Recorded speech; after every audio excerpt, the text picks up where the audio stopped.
Someone's going to go for two and get it at some point. It's 1:42 in the morning. Yeah, that's all right. Number one. Shocker. Iron. Man, give me the Trojans. There we go.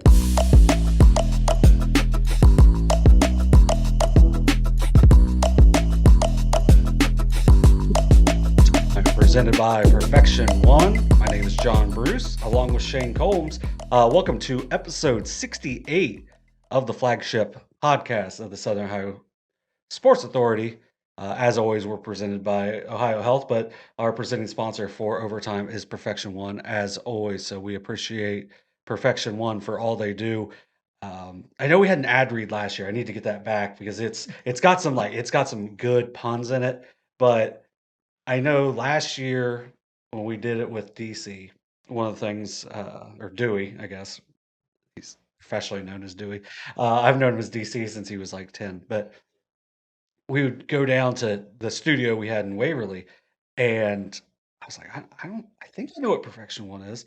And then, like, I just glance up and it's just right on the left, and it's We Meet by Accident. It's like, well, I don't ever want to go there, but I know they're good people and they do a good job, so we appreciate them as a sponsor. So, kind of getting into the show, first full week of action.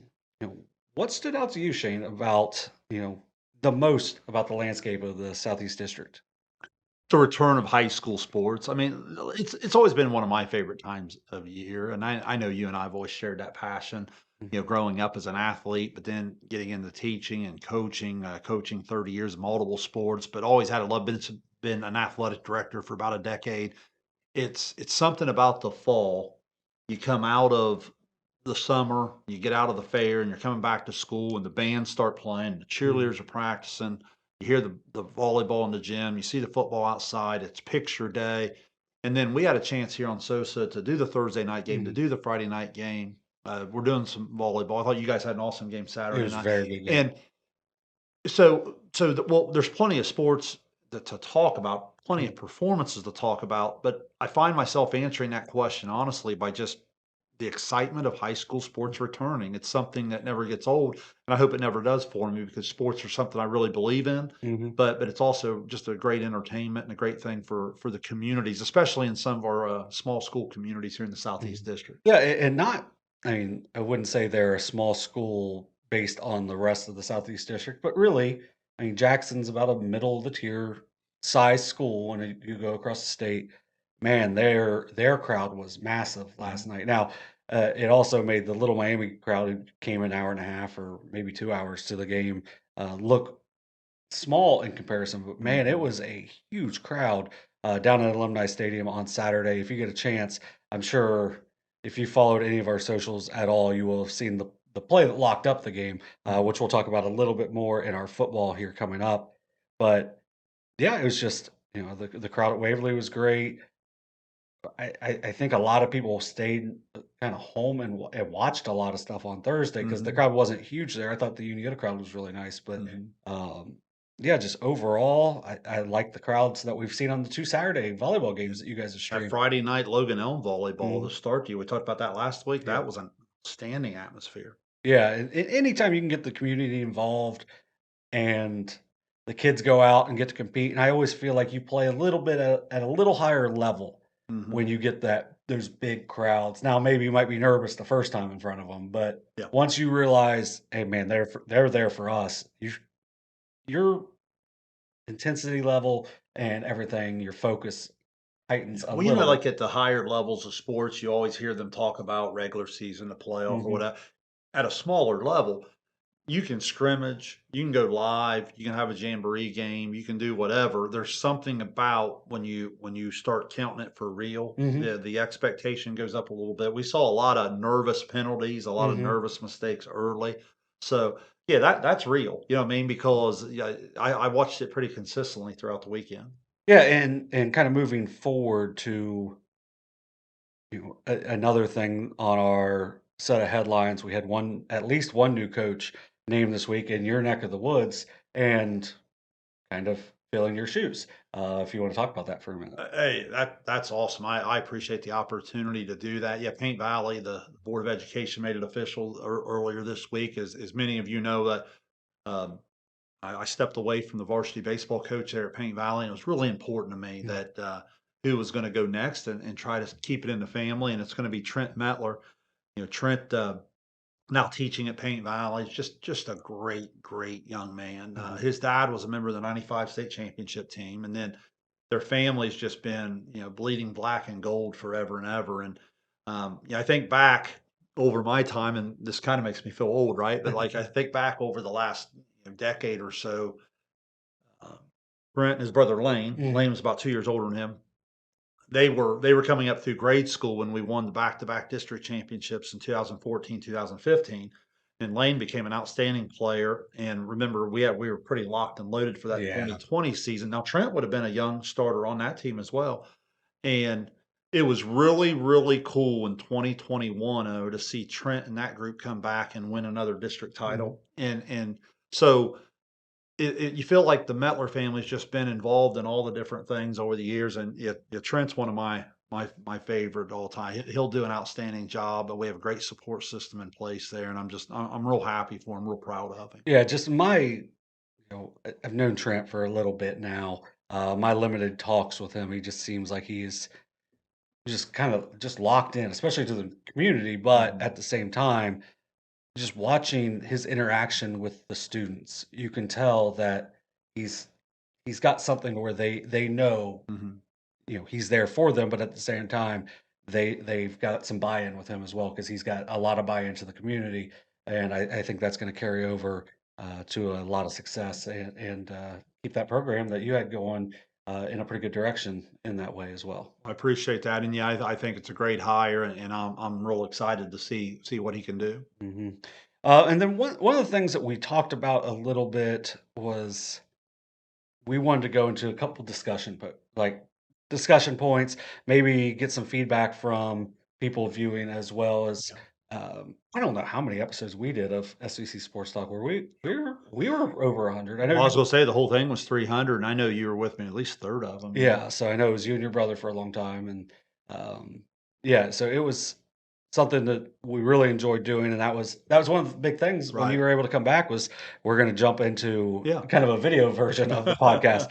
But one of the topics we talked about on SEC Sports Talk a few years ago, which I think you can still find on the Apple podcast, you got to go back a while because it was it It, was it, it was a minute ago. Yeah. was COVID the last year or did we do it the year I think it was after? even. That's a good Because we question. did some interviews during COVID. I know I that. maybe some interviews. I think right around the 19 when I moved over to administration is when I started to step back a little Mhm. bit from it. So somewhere right in that area. Yeah. Yeah. So one of the things we talked about was SVC expansion, and that was a big topic on at least one or two seasons of SVC Sports Talk. To me, that topic still seems relevant. Maybe not in the SVC, or not only in the SVC, but across the coverage area as well. We heard there was some talk about one of the major schools that we talked about constantly last year. Maybe made a few state appearances last year. Maybe switching conferences. And then Portsmouth is gonna be moving into the SOC coming up, I believe, next year. So you have some schools switching conferences. You have school or, Logan is in talks to maybe come into the MSL, or there's some talk about it as well, where they're in the OCC, MSL now at 7 schools. It would be kind of a really good fit, especially because you don't want that odd number.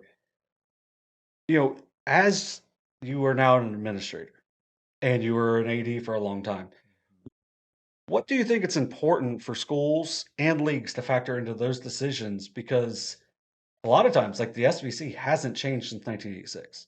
So, how do Yeah. you go about it? And what is important to think about whenever you're even discussing that? Well, it's tough because like any discussion, when you look at enrollment discrepancy, right, from Mm, top to bottom, and we mentioned it earlier, Southeast District doesn't have a lot of the top divisions in Ohio, right? We were a little bit more to the low mhm, three area, all the way down through seven, the way it is now. There mhm, for the longest time, it was just some twos, threes, and fours. mhm. Didn't even have a Division One unless like a Logan or a Marietta Yeah. Chillicothe occasionally. Mhm, So for the most part, we are talking about smaller school districts. Well, then even within the smaller school districts, when you get this widespread of enrollment, imagine, You know how hard it is just arguing sports with your buddy, like, right? You and I could sit around and argue Cubs, Reds, Mhm. or whatever, you Yeah. know what I mean? And we'll have our sports talks. Mhm. Imagine taking the enrollment discrepancy that goes, I'll just use the SVC for an example, from a Unioto Zane Trace all the way down to like a Paint Valley, Southeastern Mhm. Adena. Now put 8 principals, 8 ADs, 8 coaches of this sport, 8 coaches of this sport, all in a room and get them to agree. Mhm. You truly do see it through. So when you ask me that from an administrative standpoint, if I'm being honest, from a lot of administrators, I don't even know where competitive balance ranks. I Mhm. think they look at it more like you would a business.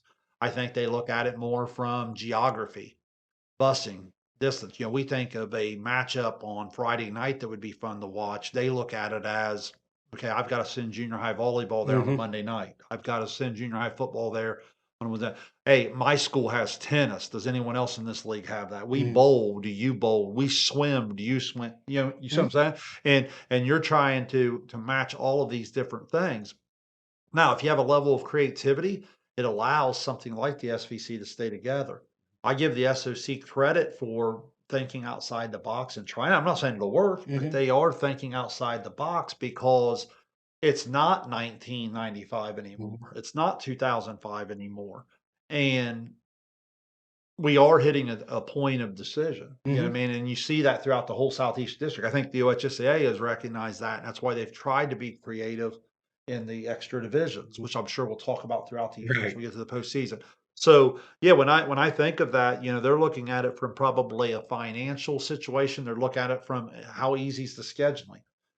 Path of least resistance. Some ADs care a lot more about results. Some just care about filling the schedule, Mhm. if I'm just being honest. Yeah. So it's there's a lot that goes into it, but again, when you take a bigger school and a smaller school that remains in the same league, and every type of decision down to how are we going to handle junior high scheduling? There's been a lot of discussions about tweaking junior high, freshman, JV, and it's tough to get schools on the same page again because they're looking at it from different perspectives. They're living in different worlds, Mhm. even though they've lived in the same league for 50 years now. Mhm. Does that make sense? Mhm.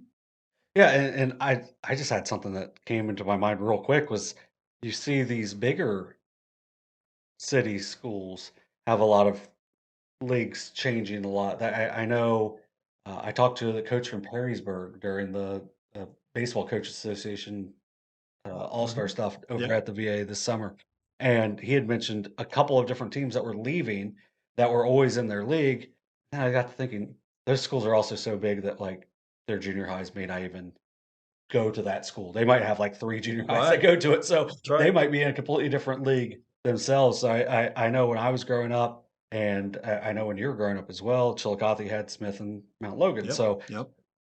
when you have multiple of those schools, so that can kind of throw off things a little bit. Most schools, I think now, especially in the Southeast, have the one school going to it after elementary, After intermediate elementary. schools. Yeah. So yeah, I like what you said there with the administrative side of it because fans always want to throw out, why are we not doing this or why are we not playing this team? Yeah. I know we kind of talked about it on Saturday, where you know two local schools have played for 20 years now, well, they're going in completely different directions. Yeah. So when do you make that decision to go the opposite? Like when do you go in the non-conference to separate from that?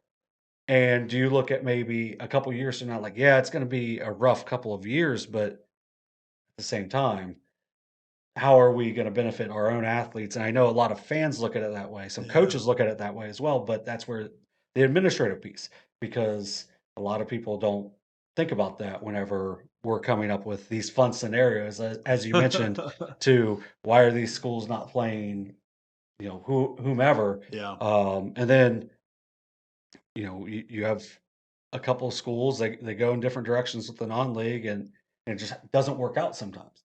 Um, so some scheduling things at the same time, and if we've talked about the SVC, we'll just go to that, going to their like if they go separate, do some of the schools still say, "Hey, we're still going to play"? Like for I don't think Paint Valley and Huntington would go into separate leagues, but do Paint Valley and Huntington still play? I would say probably yes. Probably, yeah. But, there's a possibility that you have all these years of rivalry maybe go out the window because maybe one of them joins a league that is just so big you only have like one non-league game and maybe it just doesn't match up. So I think that's something to think about as well because you don't want to lose some of those big long-term rivalries that I know the other day at school you had a green shirt on and a student said something to you about it, at Paint Valley. Yeah, didn't didn't like it. like it. So I Yeah. mean, it's a generational thing. Yeah. So I think that's something to think about as well as I know, like with Ironton going independent in football, they still kept some of the schools. I know Fairland and Portsmouth for sure. I think Guy Academy was. I don't know if they still are on the schedule, but they kept those local schools Uh-huh. on.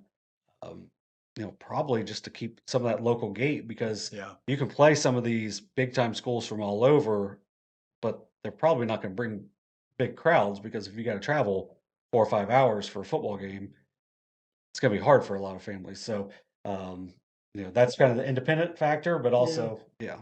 Well, and I think it's important to just think outside the box. I think you can keep tradition and you keep things moving as long as you're willing to not be afraid of change and be a little creative. Like I'll throw out one scenario here that I would like to see more leagues look at. Take a look at how you do your junior high scheduling. Yeah, it's so Mhm, hard for a Paint Valley or a Southeastern or an Adena to play Uniota twice, Zane mhm. Trace twice. Or then what happens? You go into some of these tournaments. Well, the one seed plays the eight seed. Who wins in that for a third Right. time? You see what I'm saying? Like, why not think outside the box the way they do in these summer tournaments with a gold bracket, a silver bracket? You look in the TVC Ohio.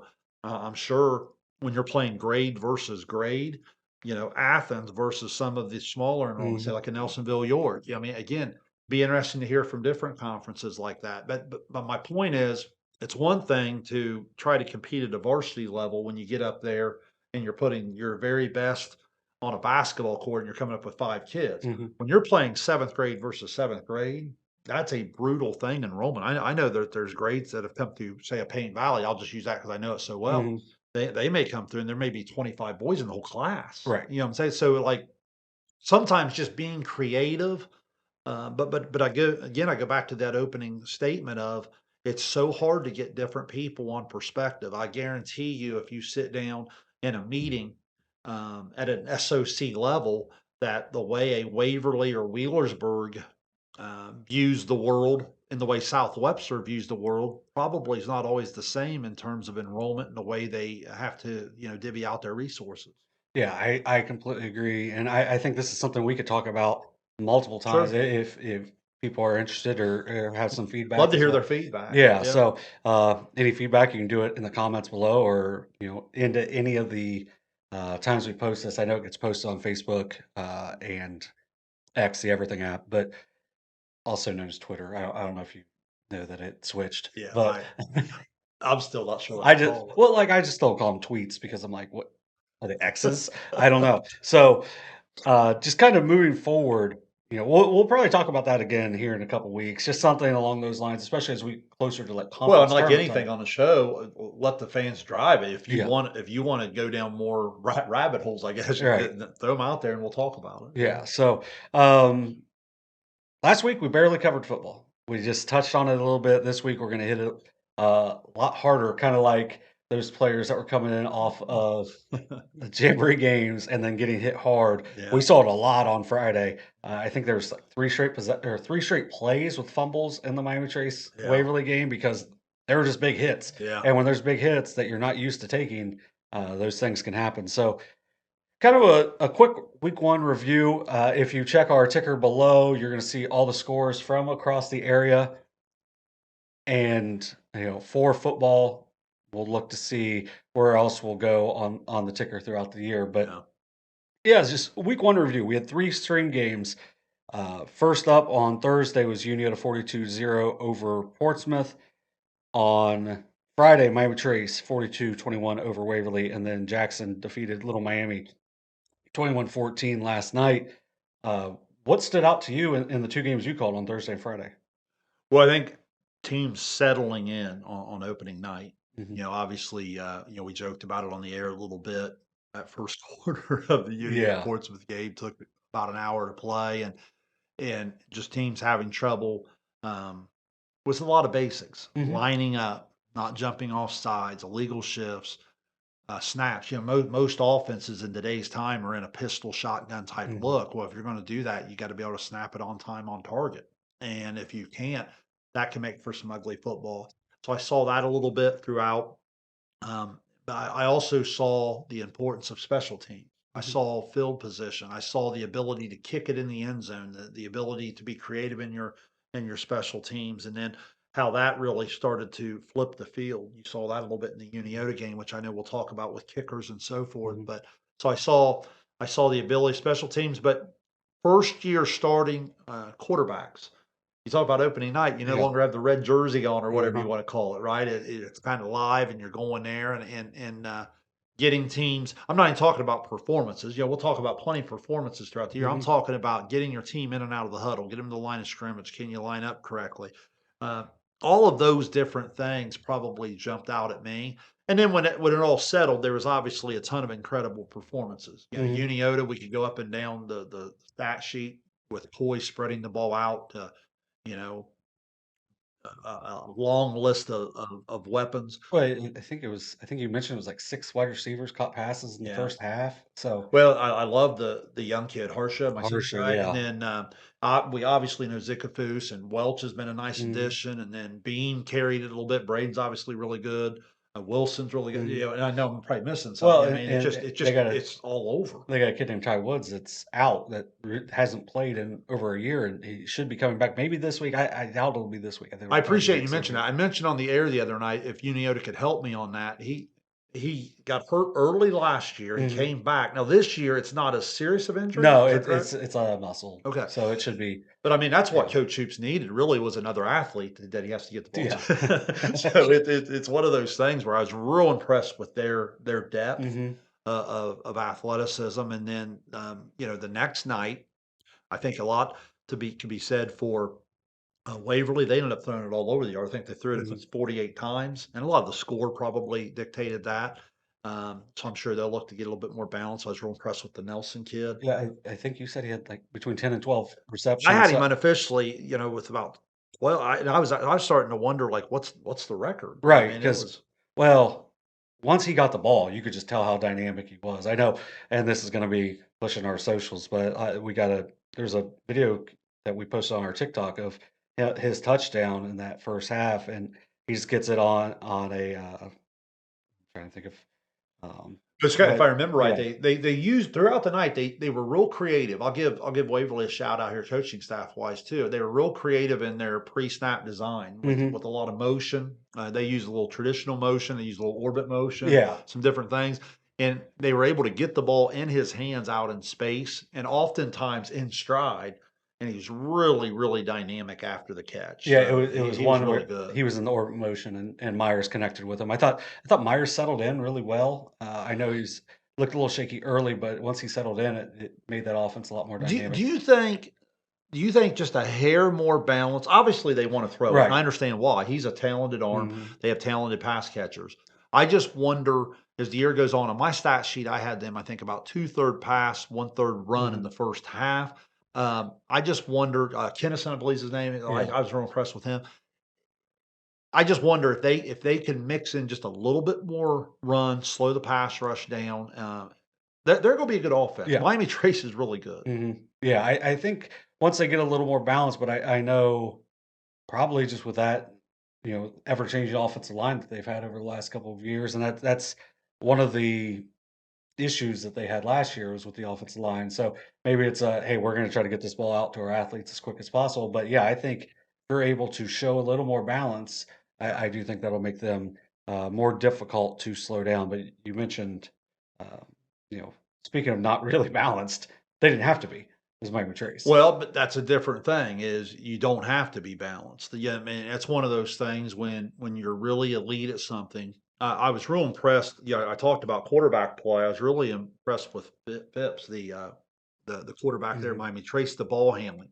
whenever you're taking snaps and you're faking here and you're pitching here, it's easy to put the ball on the ground. Mhm. So he could run it a little bit. I mean, honestly, throughout the entire night, John, I bet I only disagreed with one or two of his decisions. I thought Mhm. he was really good at reading the defense, and they got just enough from Dawes and Enix to keep Waverly off balance. And then as the night went on, the talent of Baker just took over. Mhm. Obviously, I had him unofficially like at 361. I think you Yeah. said the official total was like 350 Two some. 254.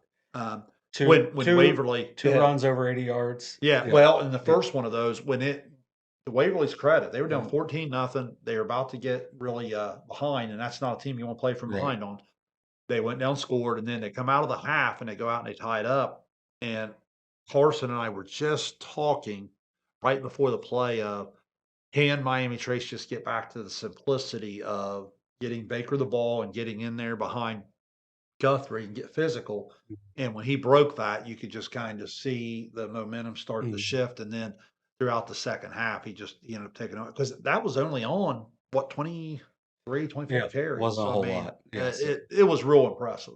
Yeah, and when you have a Guthrie out in front and that whole big line especially, but man, they do such a good job of blocking, creating the holes, and then when you got a player as talented as Julian Baker, Yeah. he can just hammer those holes as quick as possible. They're gonna be a team, I think if they're able to, at some point, get a little more balance. Right now, they may not need it, Well, they need to but play ahead, don't they? I mean, yes. if you're playing from behind them, that's a bear. But if you can get out in front of them, the only time it happened all night was before the half in time and score, Mhm, where Miami Trace had I thought, wasted one time out a little earlier in the second quarter, and it kind of hurt them late in the mhm, half.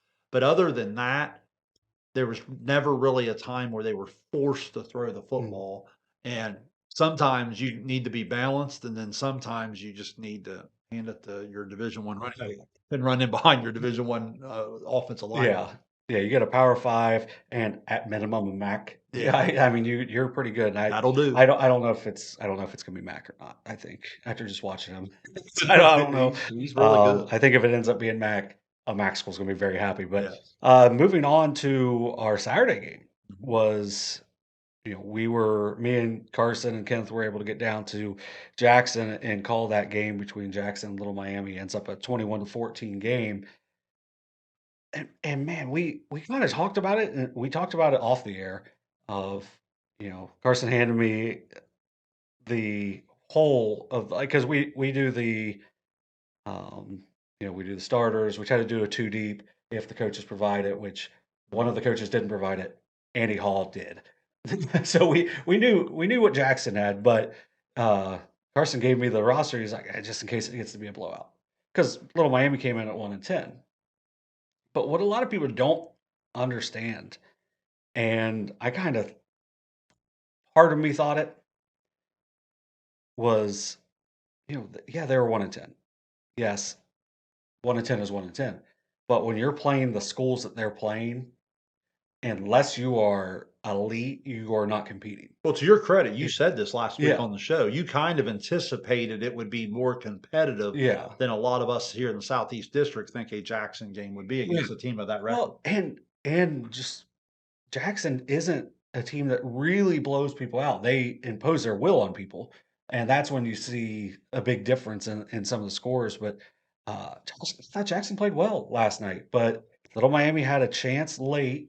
Jackson gets up 21-7. It seemed like they were going to be able to, if they got one stop, the game was over. And the Miami goes down and scores, and then gets a stop on a fourth down when they were out of timeouts. It was a 4th and 7.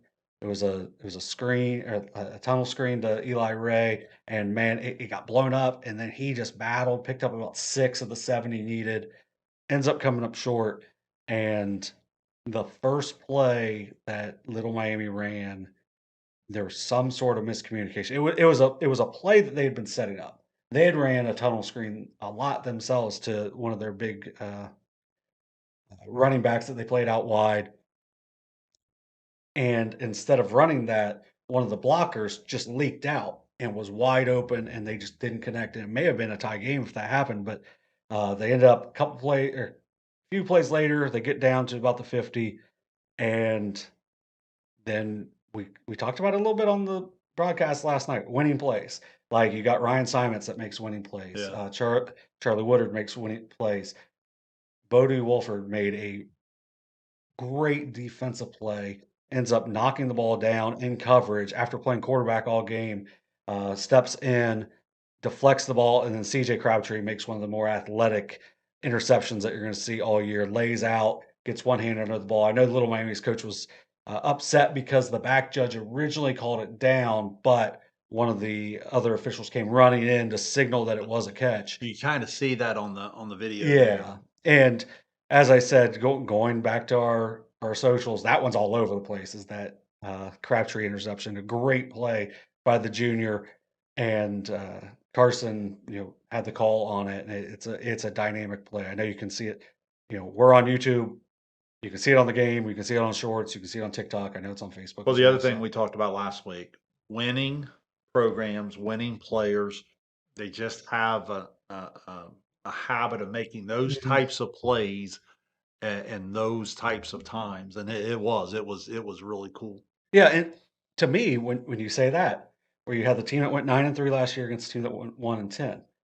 If Jackson's down 21-14 and they have that same play, let's say it's, uh, Woodard gets loose on the sideline Yeah, and where they've been throwing that tunnel screen to, Simons all game, and instead Woodard just leaks, I'm thinking Bodie Wolford's hitting him. yeah, And because I just feel like that's one of those, they've played so many games, they don't get rattled. yeah. And because of that, and I think it's, a lot of coaching, a lot of how they're raised and how important it is, for Jackson down there, on the gridiron. Man, they are ready to go, and maybe they'll say they didn't play their best, and I could see that, but I think that's a Jackson team that is going to win a lot of football games. Eli Davis made some really big plays for them. I thought Jeb Thompson made some good plays Yeah. up front. Overall, I was impressed with what Jackson was able to do, and that little Miami team.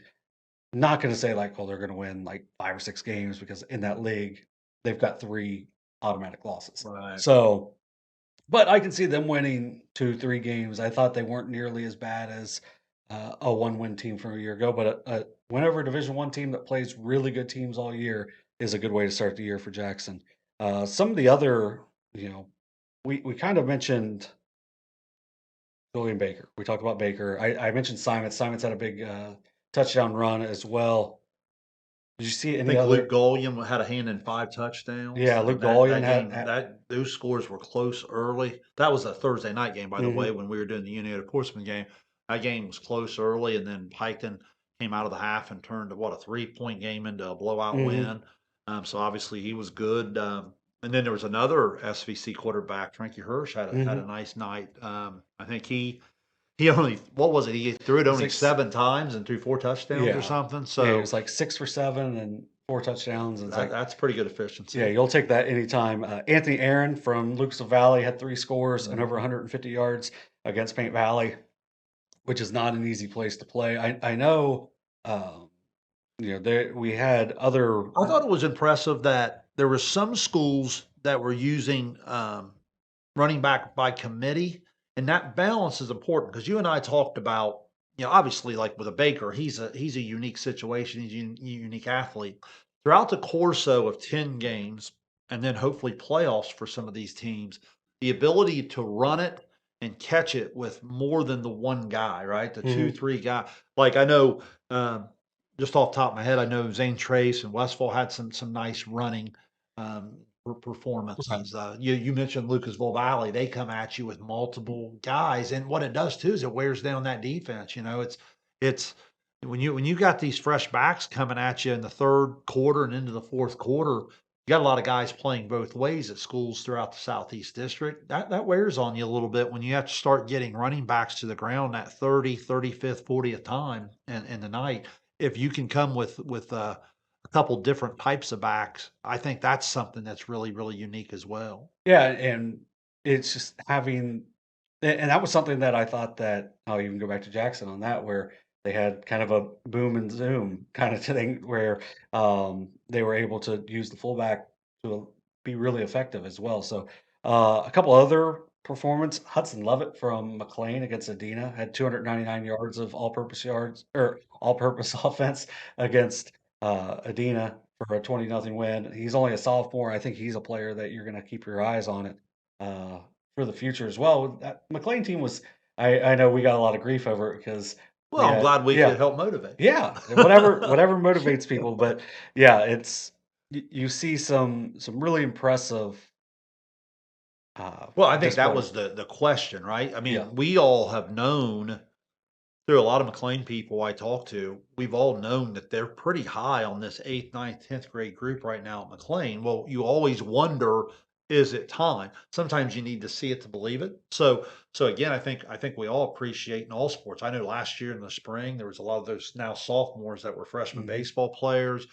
Some of those kids in track. We've seen it on the girls' side there as well at McLean, and I think that has a lot to do with what we're seeing now. We're starting to see some of those kids grow up, and it's tough for a freshman on a football Friday night. By the time you get to that sophomore and junior year, that's a big difference. Yeah. Another running back to kind of point out was junior trade captain from Hillsboro had 214 yards on only Mhm. 12 carries and 4 That touchdowns. score surprised me a little bit. Yeah. Western Brown's got a nice team. Yeah, and they just, jumped out early, and it's behind captain, so I think that's gonna be a player to look for Mhm. as well throughout the season, because that was another team that we weren't really sure what to expect. I think the FAC looks like they're gonna be a little bit better than what we Well, expected. I think so because we know at Chillicothe, we know how good Carte Ligon's going to be, and yeah, I thought they played a really respectable first half, first three quarters against Bloom Mhm. Carroll. And I understand Bloom Carroll graduated some, but it's still Bloom Carroll. Yeah. So that They've been from they've been last year really to good this year, they've been really that's good for about 12 years. Yeah. yes, that's a big difference. And to put some names on it because I know I didn't say their names earlier. It was Eli and Joey Wright that combined for Yes. 242 yards and two touchdowns each, and then it was Bryce Johnson, 160 on the ground with four touchdowns, and then it was Jaden Higgins complimenting him with 90 yards, two touchdowns. Again, it's what I'm talking about, that 1-2 punch Yeah. where you can stay fresh. Maybe those guys are even playing linebacker or whatever on the other side of the ball. Just really helps if you can mix and match a little bit. Mhm. And then just kinda going back to Chillicothe just real quick. We had 10 coaches call in on the coaches call Yep, in show I enjoyed it. on Friday night, and we had some coaches that lost call in, which we appreciate that anytime because it's not easy to I'm do. glad you said that. It Yeah, is. It's not the easiest thing to do it, but I mean, it's part of your job. And when coaches do that, I do give them a tip for the cap. I'm glad you yeah, said that. yeah. So if you want to hear any of those 10 coaches, actually it was 4 coaches called in that had lost on the night. So if you want to hear any of that, it's on our YouTube page right here, and in the description actually has timestamps for when each coach calls in. So if you Yep. want to listen to Coach Carper talk about their game against Bloom Carroll, you can do Yep. that. If you want to listen to Coach Hall talk about what he was anticipating with Little Miami, that's on there Mhm. as well. So and then you can hear how relaxed Matt Hoops and Tyler Gallion were because they had already gotten wins, wins, and they did not have to go through the Yeah. battle on Friday night. So you can tell why the Thursday night was pretty important to some of those Yeah. schools. And I thought that was a cool thing to do because you got to see schools from all over. And last night at Jackson, I know a couple of kids had told me they were going down in person to go watch the game because they were playing. And that's kind of cool for those other schools as Right. well. So Right. um, now I want to get into a little more discussion here as well. So you're at a small school. It's Division 6 this year, correct? Or is it 7? Seven in most things. What's happened there on the boys' side? There was a year or two of competitive balance that hurt a couple Mm, sports, but now with where we're at with the freshman and junior class, I'd be shocked if we don't eventually just become seven yeah. and everything. Yeah. So, how do you define success at a small school from a small school standpoint? Now, that can be even if it's a program that, like a Paint Valley, has been historically very strong, or even I'll throw out Eastern Pike, where they've only been a program for I think this is their 11th year, and I mean they make it to a regional final last year. So, Right. it but what if the wins aren't coming? Like, how do you see success where I'll use Southeastern. Southeastern just went through a 5-year span with 4 wins. You start off with a win in week 1. So, how would you define success at a smaller school or even with an up and coming program? It is tough. I mean, let's not kid ourselves. I mean, it's a results driven business sometimes when it comes to how people are going to view that. So, as a longtime coach, it's kind of nice to sit back and be able to answer this question a little bit more Mhm. truthfully now because as a longtime coach, you couldn't go down that road. You know what Right. I mean? Like you couldn't allow your kids to go down that road. It was just like, no, no excuses. We have to do this. We have to, rise up to this standard and do this. And then throughout the year, a sport like baseball, a sport like volleyball, a sport like basketball would give you some postseason opportunity. What's different about football, though, even though they've expanded it, you still have to have a little bit of success in the win column to get that opportunity to maybe go back into your division and play. I think the number one thing that comes up in this line is scheduling. Mhm. You know, success obviously when it comes down to how you play and the product you put on the field, I think like you and I know sports well enough to where we can watch a team play and maybe they get beat, but we're like, man, they're doing things the right Mhm. way. That looks good. They're playing hard. They behave the right way. They do all those things that are very important in high school sports. Let's not kid ourselves.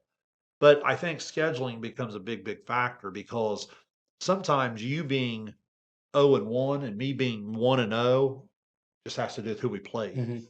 Right. If we're being honest, like we switch opponents, we switch records. Mhm. So it goes back to your question earlier, the athletic director, the coach, being on the same page, understanding who you are and who you want to be. And early on, you may build that success through some winning and some winning and some winning, and then you can maybe up the schedule and go. But I see way too many times, and especially in football. And I mean, I'll be careful here. I won't get into too many Mhm. examples here on the air, but like there's way too many examples out there, John, where I don't know if you feel this way. I'll look at some schedules, I'll be like, well, why in the world are they playing them? Right. If I'm being honest, like it's just not. And I understand you gotta fill the games. I understand the gates matter. I understand all those different things. And football, no matter good or bad, football gates, your 4, 5, 6 home games a year pretty much run your Mhm. athletic, bus the whole year, so to speak, financially. So I get that, and I have total respect for that. But it still comes down to a standpoint of I would like to see more scheduling done with the idea, not just to win, you know what I mean? But Mhm. like just to put your kids in a more competitive environment to where you just have a little bit more opportunity to work towards those steps forward that Mhm. you're talking about. Because oftentimes those 0-10, those 1-9, those 2-8s become very difficult. And a sport like football, you could even argue sometimes it becomes unsafe. Mhm.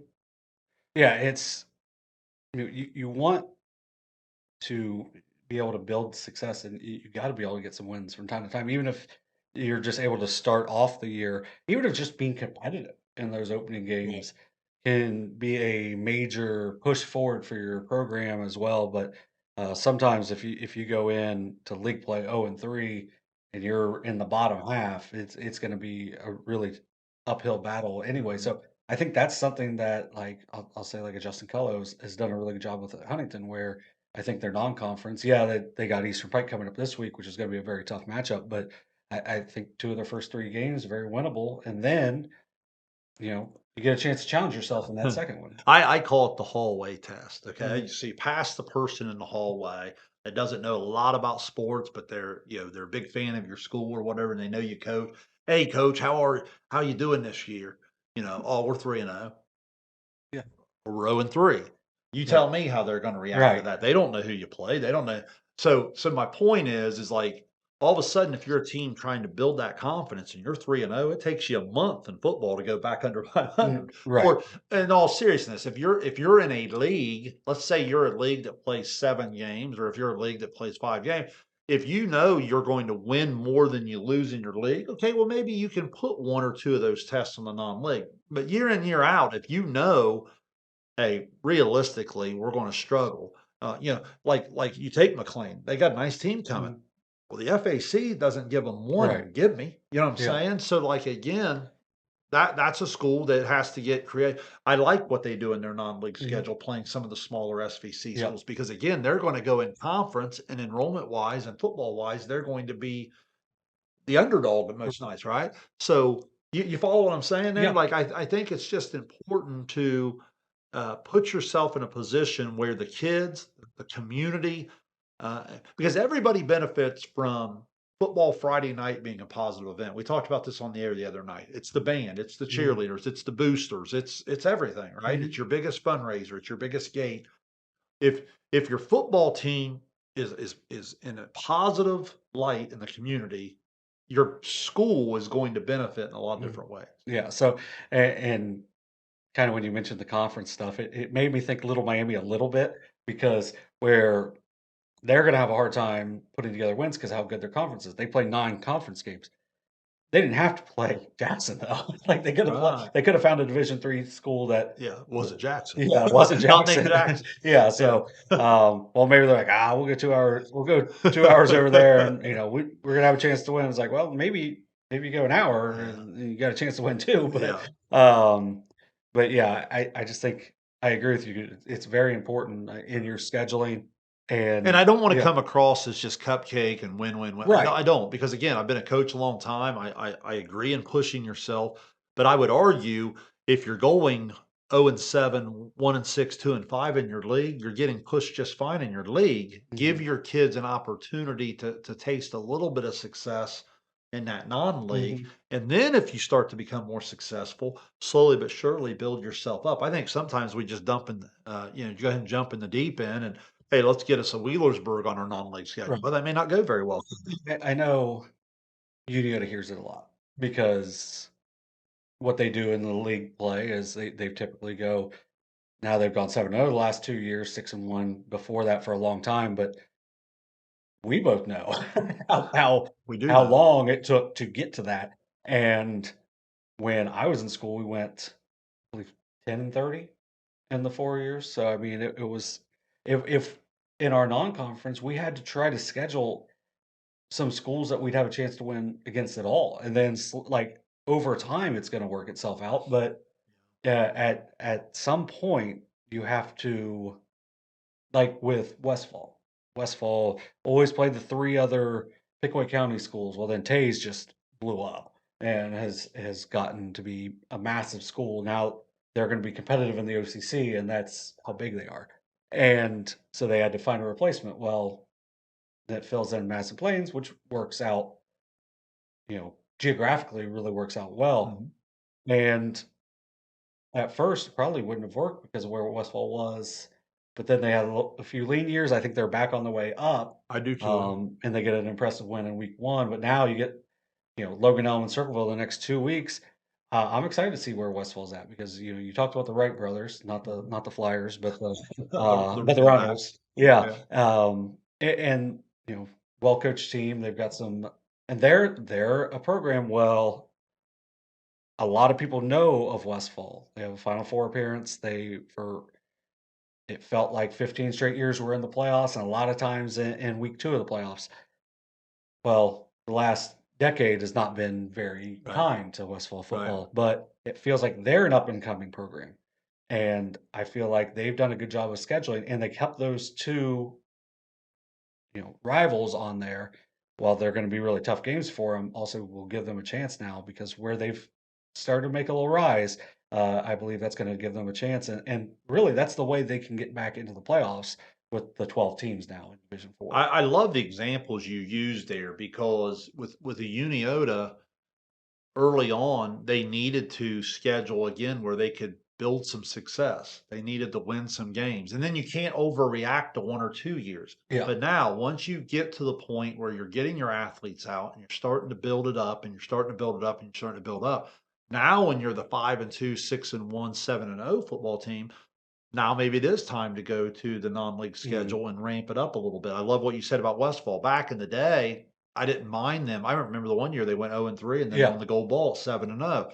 It I didn't mind that then because they were going to fall out of bed and win 6 SVC Right. games. They might win 7. So, but then once that didn't happen, I would argue that continuing to play those 3 would have been a bad decision. Right. I'm sure Wellston Jackson had a lot of tradition for a Yep. long, long time, and I'm sure there's a lot of money made from a competitive balance Well, standpoint. That game probably ended up outgrowing itself in mhm. terms of the matchup on the field. Yeah, you could see.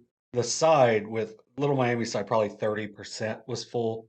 If it was Wellston, it would be people were like hanging over the You edges. couldn't get Yeah. in, no, So I right. mean, it ends up, So, no, I yeah, understand why they ended up hanging on to it. I'm yeah. not criticizing anyone. I'm just saying in this discussion, that game was probably one for Wellston's, you know, as you said in your Mm, question, yeah. success, right?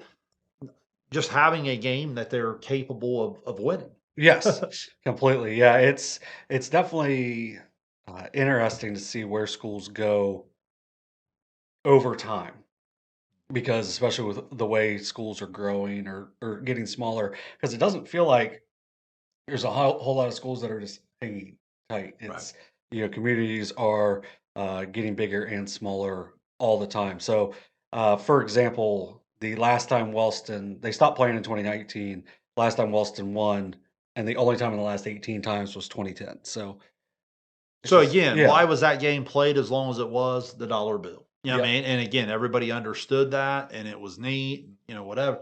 But at some point, Wellston probably made a good decision and Jackson as well. It mhm, wasn't really benefiting Jackson, you know, so either. I mean, yeah. Jackson obviously is going to have a big gate no matter who they play because their community loves their football and they're going to come out and support the kids. I'll tell you what though, Wellston it worked out for them because they just picked up Oak Hill, so they just got another county rival Right, to right. play in week one. And So that's my yeah. point. I'm glad you said that because there's other ways to be creative to still get those things. Mhm. Because again, as I said earlier, those gates are really, really important to Wellston volleyball, Mhm. to Wellston baseball, to Wellston softball, because you have to have those gates to support your athletic fund and your boosters and so forth. Mhm. But there's ways to be creative to where you can have a little bit of your cake and eat it too. Right. And then we will go back to week one in just a minute, but just kind Okay. of a quick preview for week two. We have a couple of streaming games, Southeastern at Franklin Furnace Green on Thursday. Me and Dewey will have that. And then you and Carson will have Paint Valley at Athens on Friday. Those games here on the YouTube channel. A couple of other games to look for. Wellston at Piketon. That's kind of a Very revenge intriguing. game, Yep. yeah, from a year ago. Uh, Logan Elm and Westfall. I think that's one where, Logan Elm took a immediate shot from St. Trace and St. Trace poured it on him on Yeah. Friday. Yeah. Um, we'll see. To me, it's a good test to see where Westfall is because are they going to be able to hang in there in that middle range of the SVC? Or maybe are they going to be able to elevate themselves with another impressive performance there? Um, I had McLean at Northwest. I'm intrigued yes. by that because again, we talked about McLean, an opportunity for them to go 2-0. Northwest, pretty good football team coming into the year from everything we had heard. Now, when you go 0-1, it's the pressure of going 0-2. You know what Mhm. I'm saying? 0-1's not that big a deal. Now 0-2, 0-3, you want to stop the bleeding, right? Especially when your expectation was to have a pretty Mhm. good year. So I thought that McLean Northwestern was a really good one. Yeah, Wilmington at Miami Trace. That'll be an interesting one because I know you were high on that Wilmington team a year Wilmington, ago. very athletic a year ago. They'll have some nice athletes coming back, but man, it's all about the trenches if you're going to compete with that Miami Trace team. We've got maybe the biggest.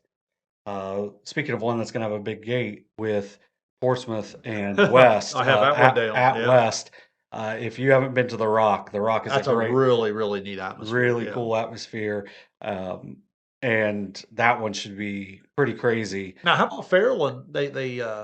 They fall in week one, Mm, right, by three, and yep. now they're going to play a team out of West Virginia again. Fairland, a program Mm, that does they want to avoid the 0-2 start. right. So that's a pretty big one too.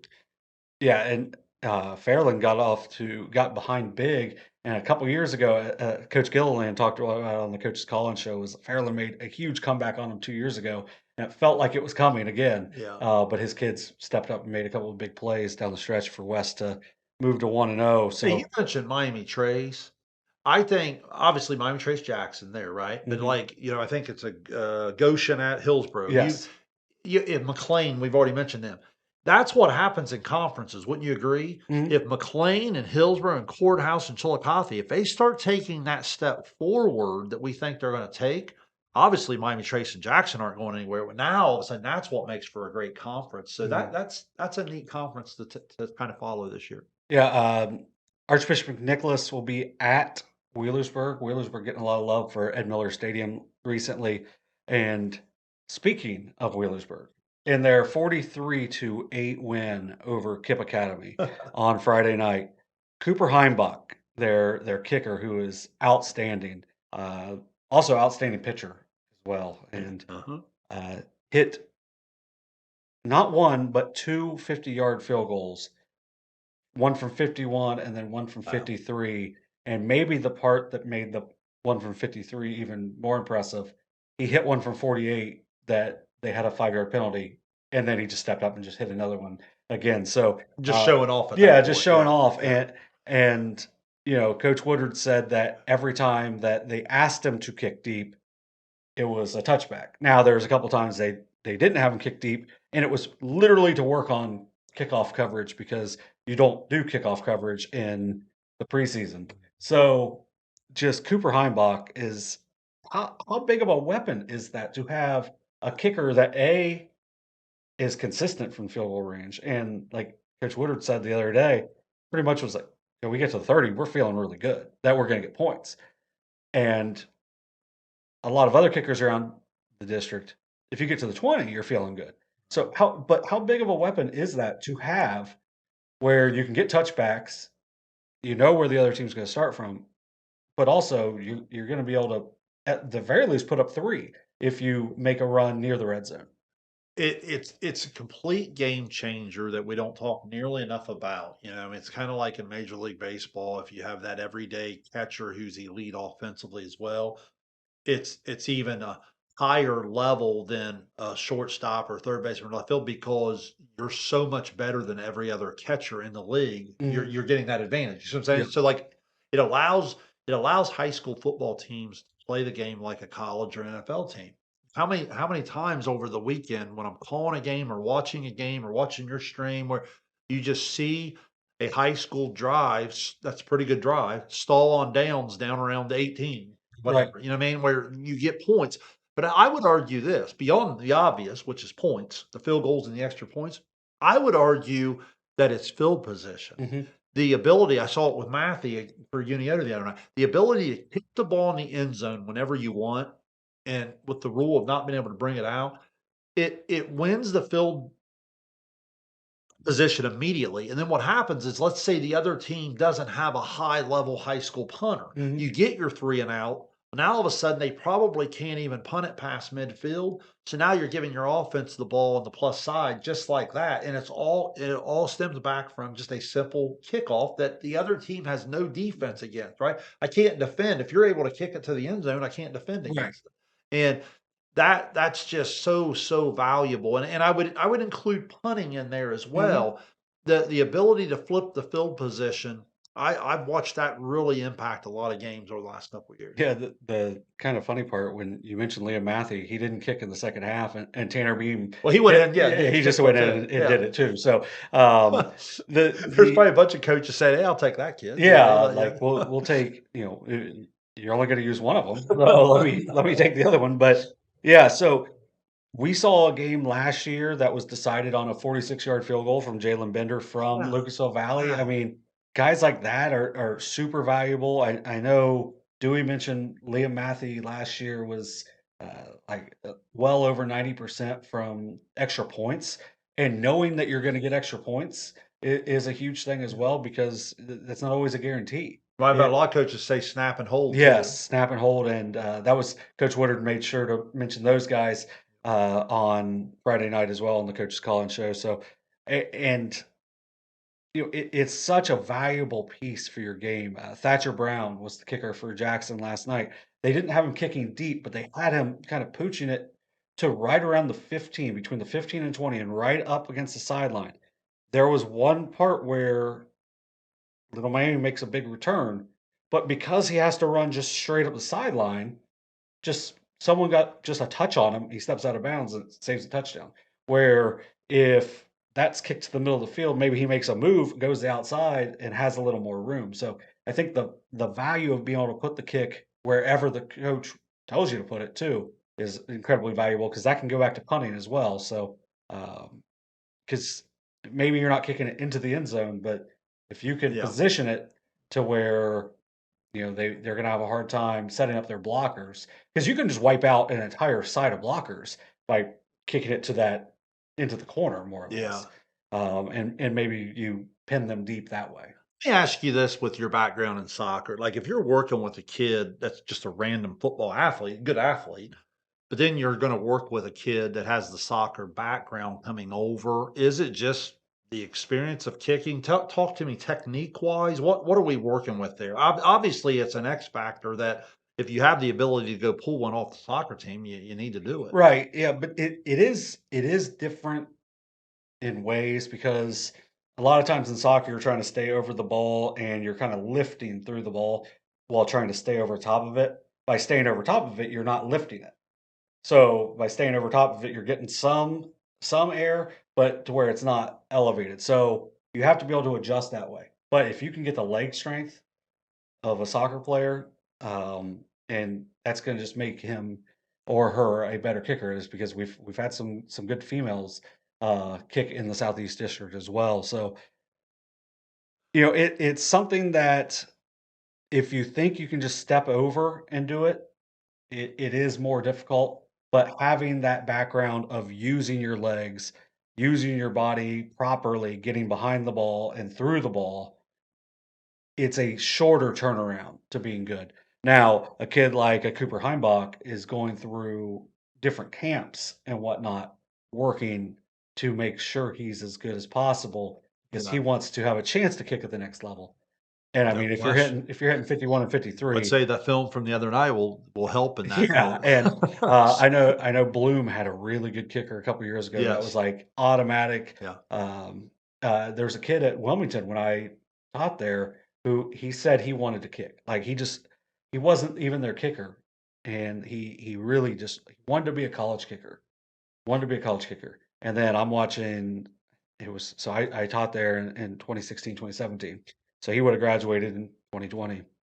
Couple years ago, I'm watching Temple on a Saturday, and Must've been a slow Saturday for you if you're watching I Temple. hear the name, and I go, "Wait, what?" I get on the computer, I look it up, I'm like, "I had him." Yeah, Like, yeah, yeah, and it was just when the kids can really focus on it, yeah, where, like, Heimbach was a really good soccer player, but now he just does football.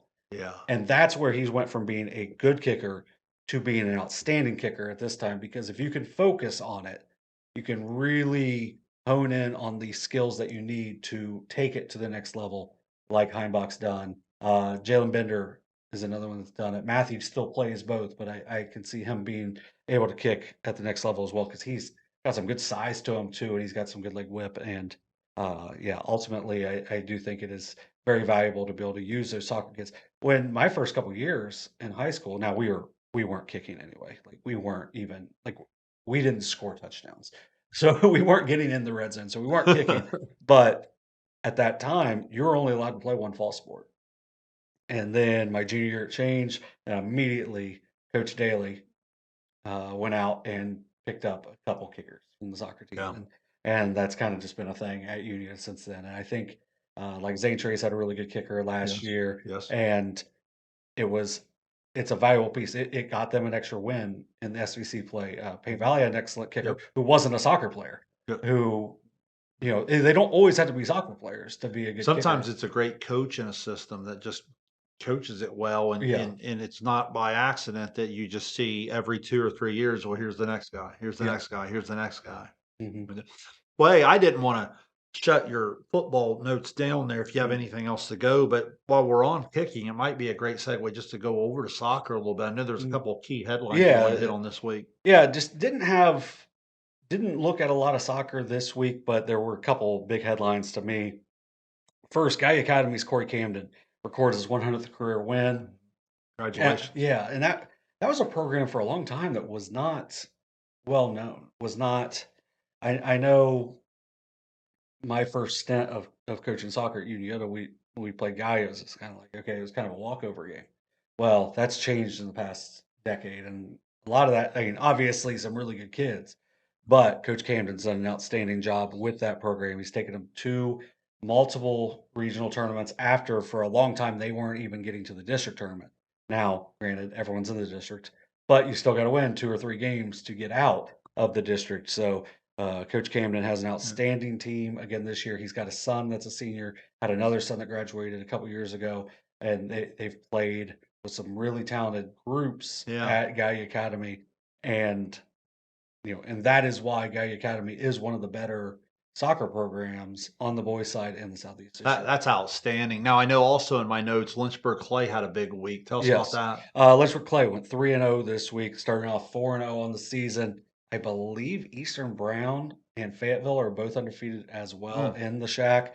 Overall, not just in league play, because I think Eastern's played twice. Everybody else has played pretty much once in league play. But Lynchburg Clay, with wins over Peebles, Uniota, and Ironton St. Joe, led by Elam Faust with 9 goals already through 4 games. A, yeah. a great start. Their other win was over Menford, a really good win there. That's a Uniota team that's very good as well. So they end up beating them 3-2 during the week. Uniota goes down to Wheelersburg, who was my pick for a team that can make it to the Final Four, and ended up tying them 1-1 on Saturday. So I think that made the win look even more impressive Sure. No for question. Lynchburg Clay to be able to knock them off. And I think Lynchburg and Wheelersburg play later on this season as well. But then Saturday, Lynchburg played in a uh, defense optional game with Ironton St. Joe and won 6-5. But you know what? If you could win those games, I know when I was in school, we always had a really strong defense. Every once in a while, you'd have to rely on that offense because you might have an Well, I think in offense. any sport, you have Yeah. to be able to win different to be elite. I mean, you Yes. can be good, but like in basketball, can you win 80-79 and can you win 40-39? Right. Soccer, the same way, if I Right. follow you, right? You got to be Yeah. able to win 6-5 every now and then, even though you'd rather win 2 nothing. Right. Yeah. Yeah. It's every once in a while, like it can happen anytime. Like anybody could have an off night, or you just play someone that just has a great night. Right. And as a goalie, it's a big goal. It's a big goal. A Yeah. lot of things can happen. It Yeah. can hit something. It can hit off a defender. Your boy might have had an own goal in a district Yeah. game. Right. Not the Maybe. proudest moment, but I Yeah. mean it Yeah. happens where the goalie has literally no chance on it. Yeah. And those things happen, but for Lynchburg, you know, and it's kind of funny looking at their schedule because they play Uniota, who's a Division 4, and then now Ironton St. Joe's is Division 5. But those school sizes are incredibly different. Yeah. And Ironton St. Joe, and we talk about them, we've talked about them the last couple of years. They have like 22 boys in the school, Wow. something like that. And like you see them play soccer, and they've got like 14 to 16, sometimes like 18 players on the roster. Like, man, Yeah. like It's impressive. it's getting you're using the school Yeah. to play. And that's Ironton St. Joseph being good at any of these boys sports that aren't basketball. Like basketball makes more sense because there's 5 players. But when you're playing soccer with 11, baseball with 9, you've seen them in baseball. Like they're always a good program, and Competitive group. Yeah. yeah, it's Very well coached. Yeah. yeah, and that's the same as in soccer. You've got a well coached program, and so anytime you can beat them, like for Lynchburg, it's an outstanding win. Lynchburg, an outstandingly coached program as well. Cole Wells is another really good player for them, and I think ultimately Lynchburg's going to be a team. I think maybe I just missed on last week because I didn't really say much about them on the boys' side. I mentioned them on the girls' side, but on the boys' side, Lynchburg with an outstanding week. I think that's why it's neat to have preview shows where you're guessing, but then you like to watch the real stuff and then, Mhm. continue to change your opinions throughout. That's what makes it fun to follow. Oh yeah, and then moving on to volleyball. Now, Shane, you guys were able, which would be yesterday because we're taping on Sunday, but on Saturday, South Webster at Adena. What did you think of that game? Just outside of the speaker malfunction in the pregame, but what did you think of that game between two of the really historically great programs in the Southeast District? Well, I thought it was everything that we wanted. That's why we, picked to do that game whenever we get the opportunity to do it. I'd had a chance to watch South Webster on film against Uniota. It was an outstanding win for Uniota in 5, and then, when when you consider Uniota survived 5 against Chillicothe, you look back and you understand just how good Logan Elm is. All of a sudden, you figure out Uniota's pretty good. So watch South Webster go toe to toe with Mhm. them. Then you realize, okay, the South Webster team is able to reload and go. They're a pretty young group. Mhm. With Adina, uh, about what I expected. Obviously, the elite talent of Burns, but then it was the depth of defense, the depth of kids that have made a year's growth. I think Adina's really good, but I think if you're going to get Adina, you better get him early because I think a month from now it's all going to come together even more so. Right now, you could find if I really want to nitpick, you might be able to find a few holes here and there, but that's why I say you better get them early because they're going to take off. I would throw South Webster in there too. I know South Webster's lost a couple here. Mhm. I'd be real patient there. That's going Well, to be a really their really good non-conference volleyball schedule's team. been really good. Yeah, Yeah. they're you know how I am with setter bias. They're so good at setter, and she's going to quarterback it all. And they've got the Claxton combo there that opposite of each other. So you always got one of them hitting outside, and Mhm. then they got the sophomore middles there with Kennedy and Milliken, and then I thought they passed the volleyball pretty well. I think that's something that will improve as Mhm. time goes on. But when you're that good at setter, you're just going to steady up. You know, what I mean, it just quarterbacks everything. An elite setter can help you because you don't have to pass so perfect. She can Mhm. come off the net to the 10-foot line. She can be tight to the net. And more times than not, they're going to have the skill and the athleticism and the hands to still get the ball where it's supposed to go. And that just means the world to your team. Yeah, and you mentioned the setter. Sydney Kessler recorded her 1,000th career assist earlier this week or last week, and congratulations to her on that. And as you mentioned, she's an elite player. So you mentioned the setter position. So if we look at other setters across the Southeast District, who kind of stands out to you because it's such an important position, obviously, on the volleyball court? Yeah, Sydney really is good. She's going to probably be at over a 2,000 assist kid before she's all said and done there. I think when you do this, you have to start by saying there's different types of setters, Hmm. just like a lot of positions in sports. Because for people that don't know, maybe a few of our viewers, obviously our volleyball people Yeah. know, but for some people who don't know, you have your 6-2 setters, which are kids that set across the back row, but then when they come to the front row, they either hit themselves or someone comes in to hit for them. So they're only getting half the time to Mhm. accumulate those stats or to impact the match. Your 5-1 setter does it all the way around. So she's setting across the back row. So that means she has 3 hitting options to look at in the front row. When she comes to the front row, she's obviously one of those front row Mhm. players. So she has a couple options up there. Um, so obviously that particular player is going to have a lot more assists. You know Mhm. what I mean? So they're just naturally statistically, if all you do is look at the assist total, those kids are going to stand out.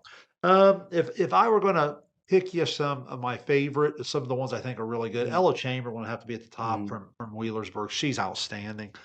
She's really really good.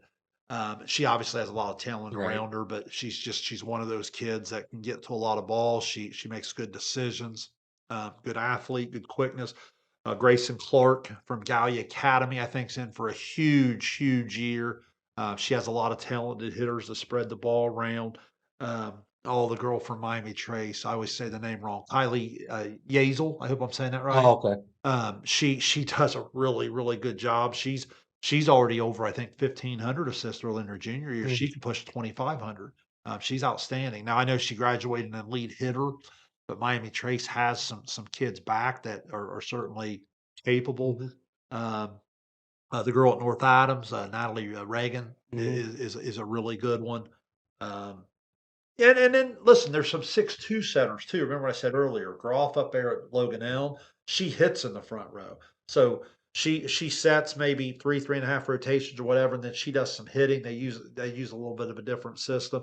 Carly Snavely at Zane Trace is obviously really good, but she's also an elite hitter. Mhm. So I understand why coaches don't use the 5-1 there Right. because you want to use them as a hitter in the 3 opportunities you can. Where like Adina, they'll use the 6-2. So Courtney Sowers and then Ali Balsert's jumped in this year in the other 3 rotations. They're really rock solid. A lot of times people say, "Well, why wouldn't you play the 5-1?" couple reasons you may not play the 5 one is some coaches like to have that size. Like some setters aren't big enough to block when Mhm. they go to the front row. Others are over the years. That's why some of your most elite 5-1 setters sometimes are more of a 5'8", 5'9", that type of thing. Mhm. Other coaches don't care. Remember Goebel at Southeastern Yeah. or some of those some people don't care. If you can't block, they'll just bring you off the net and use you as a different defender. But that value of that leader and so forth. Another really good young setter is the Uniota setter, the Batson, Yeah. Tinsley.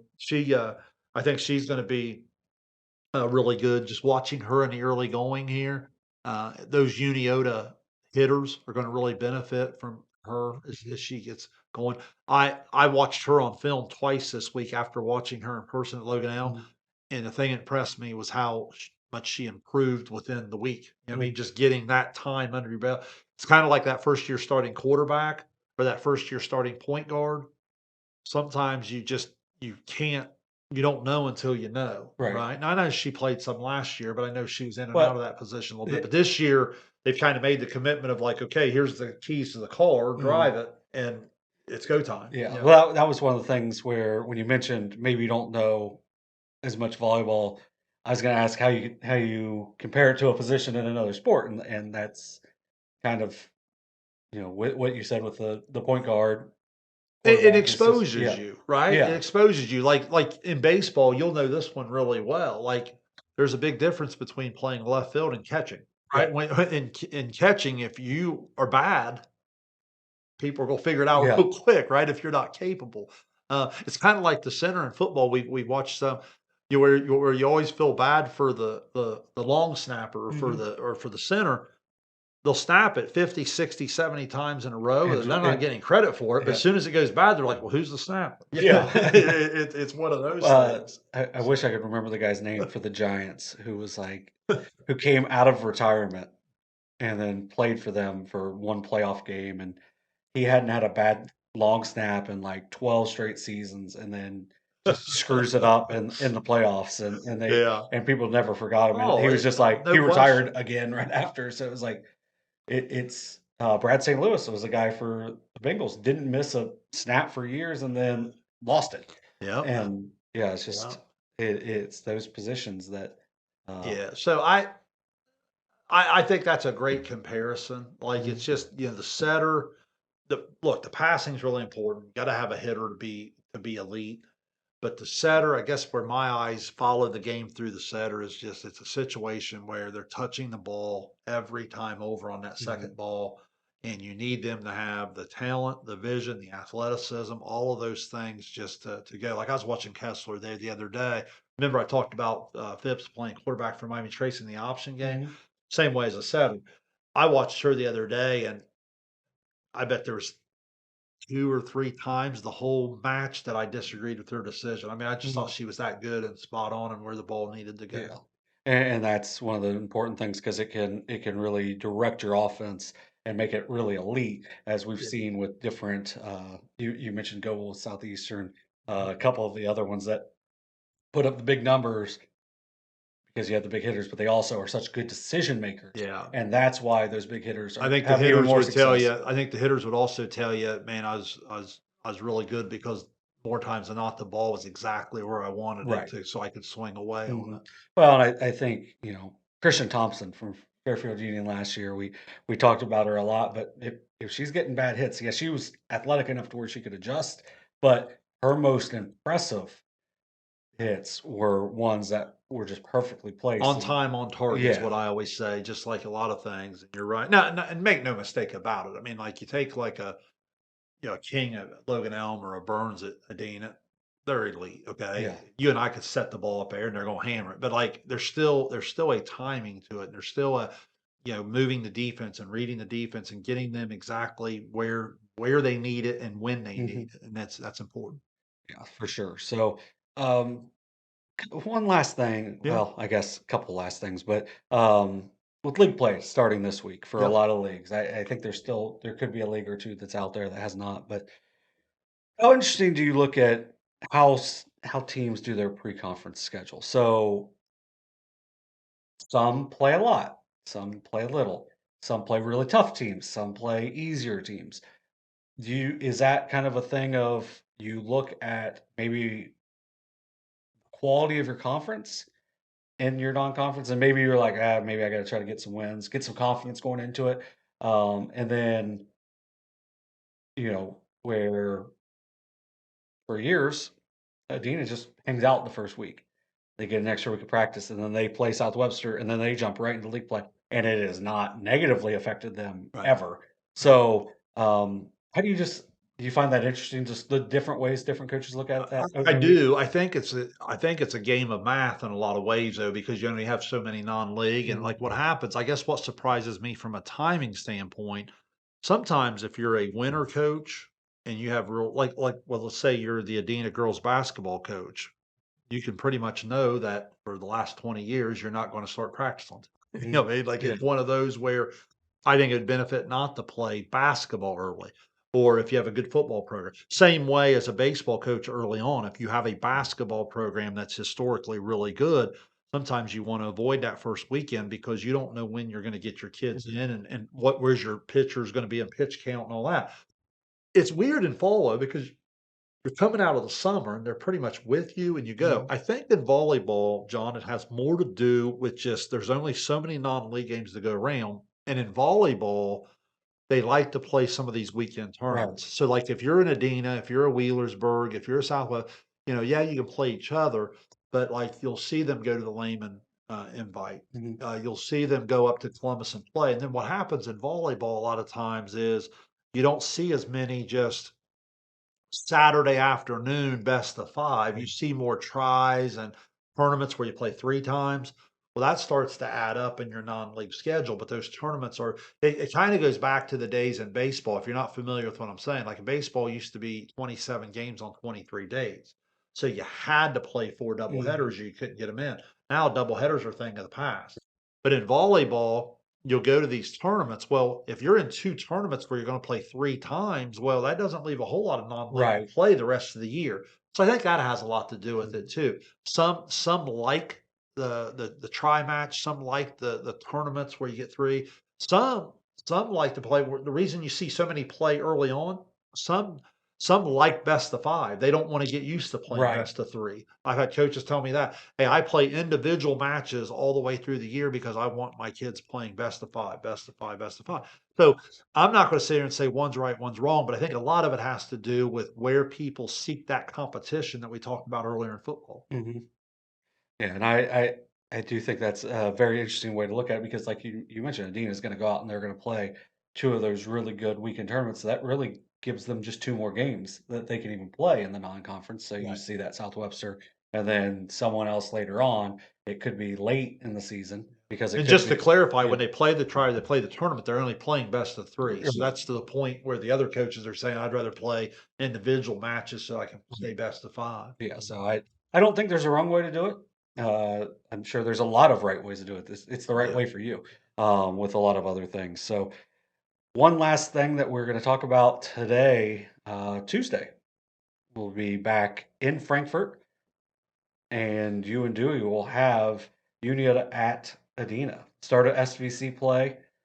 Uniota drops or ends up beating South Webster in 5. If you're going to compare to the one like opponent, Adina beats South Webster in 4. How do you see these teams uh, as they match up, and what are you looking forward to on Tuesday? I think it's a great matchup. I really do. I mean, first of all, I don't want to contradict myself, so I'm gonna stay true to what I said.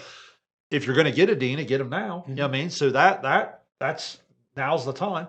And I like this Uniota team. Look, when I watched them on opening night, I wasn't sure what to think, but then as I've watched more develop, I've just really started to realize what I kind of already knew. Logan Helm's really good. So Uniota's been battle tested. Now, could Uniota just as easily lose 5-set matches and be what, 1 and 3? Yeah, but they didn't. You know what I mean? Mhm. Like that, and winning helps. Yeah. So um, I like some of the matchup for Uniota because I think Uniota has a depth of hitters that will allow them in especially those rotations 4, 5, and 6 to attack a little bit at the net. My biggest thing for Uniota will be serve receive. I was really impressed the other day. That's probably as aggressive in the risk reward of serving today in volleyball. That's probably the most aggressive I've seen Adina in terms of hitting their spots and really, really going. So I think serve receive on both sides because obviously when you have Dalton and Smith back there together and serve receive, you're going to try to pick on anyone else. Mhm. So how those other kids for Adina serve receive will be big on that side. And I think that'll have a lot to do because obviously when Adina passes it on target with Burns in the front row, that's hard to stop. But keep in mind, Uniota, looking at the stat sheet there, as you're posting all the time, you're getting 4 or 5 kids that are showing the ability to post 6, 7, 8, 9, 10 kills, and that balance can be a big factor in Mhm. the match. Yeah, and that should be an outstanding matchup, as you can catch it here on YouTube. Just to put some names on it, Dennis, Yeah, Watson, maybe you can help me out there. Dennis Dennis and Watson have Watson, both played well. Detweiler, Patterson. I mean, Mhm. there's a list of Yeah, hitters there that have been pretty good. yeah, and, I know Libby Anderson, one of the younger kids in the back row, is playing well. I think. Stanley moved to libero. Yeah, Yes, and yeah, they've got a lot of athletes that can do a lot of different things yeah, for them, and they're one that's very aggressive on the serve as well. So, yeah. and we'll see how that works with Adina because of how talented they are in the back I think defensively. But strategically how you attack Adina is huge there because like I'm always amazed like teams that don't hit their spots as serving. Like you'll take I always joke at volleyball, my sarcasm takes over is like, hey, the libero, she's wearing the different jersey. yeah, Like she stands out there. You know what I mean? Like don't hit it to her. And I'll be amazed like when I pick up a stat sheet and I'll see where like the best passer in the entire area had a chance to serve receive like 75% of the balls yeah, that night. yeah, and it's just you got to be smart with Yeah. the way you attack Yeah. as well. So, yeah, looking forward to watching that one. I'll be over in the township. Southeastern at Huntington will be a That'll be a bit. good one. I Yeah, think it that's a good one. should be a good one there. I'll be there in coverage, You're and gonna see some really, really good young breakout yes, stars. So I'll be interested to hear you report on that next week because Houseworth on the one side, Black on, mhm, with her there at yeah, Huntington, then Dunn on the one side there at South. There's some really good sophomores in that match that I think that you're going to be excited to watch their growth mhm, over the next 3 years. yeah, it should be fun for sure. And we've got Uniota at Adina that will be on Tuesday here on the Southern Ohio Sports Authority YouTube page. Live as always. We appreciate AD Paul Thomas, Coach Smith being great to us out there, making sure that we're all set up out there. They did it well for us on Saturday, They and we did. look forward to being there on Tuesday.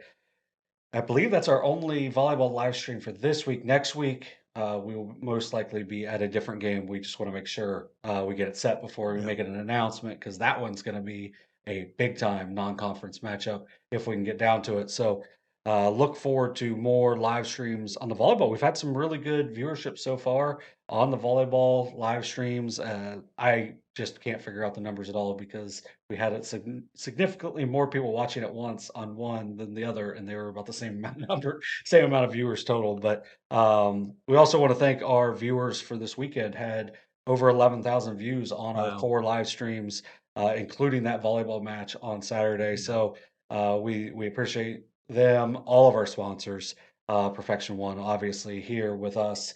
Um, Doing so it's overtime, but you also have like Haynesville Healthcare doing the Coach's Call-In show. Globe Fiber makes sure we can do the internet here, and then we've just got a lot of other sponsors that you will see throughout the live streams and throughout SOSA as well. So without them, we couldn't do any of this. We would still probably do it. It just we wouldn't be able to do nearly as much just because of what they do. And then Ohio Health, as always, as you can see on Yeah. our stuff. So you got anything else? Well, I just excited that high school sports is underway and I'm anxious for us to put the schedule together. We try our best to be very strategic in that. We want to spread the wealth, but at the same time, we want to bring great quality Yes. and what we do. So, just real excited to be a part of it on a more full time basis this year. And I think we've got some incredible things ahead. Yeah, it's a good start, and we look forward to another great week here on Southern Ohio Sports Authority. For Shane Combs, I'm John Bruce. Have a great rest of your week.